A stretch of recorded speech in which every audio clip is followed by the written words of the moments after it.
It's time for Word on the Street, where we check in with our panelists, find out what stories they are watching. As we mentioned, Rick Newman has got an eye on this new electric Hummer. I mean, what's the point of the thing if it's electric? Wasn't the whole idea of the Hummer that it was big and obnoxious and gas guzzling? And if you take that away, is anybody going to want it?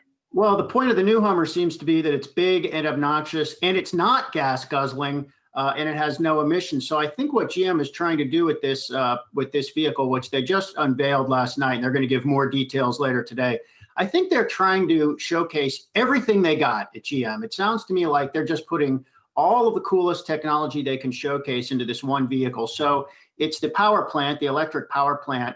This truck will be able to go from 0 to 60 in 3 seconds. That's completely unnecessary and totally insane. It's a huge vehicle. It's going to have giant ground clearance, and it's going to have all these gizmos on it that are like a sci-fi vehicle. So it's got a thing called crab walk, which if you're deeply off-road and you have to go sort of diagonally through some rocks, this thing can actually drive diagonally. You can push a button and get an extra 6 inches of ground clearance as the shock absorbers raise the vehicle.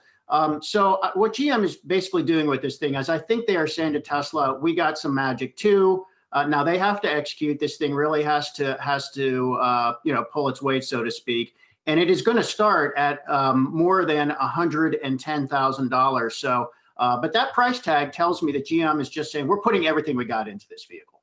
I'm very curious to see how it's going to sell. Thank you, Rick.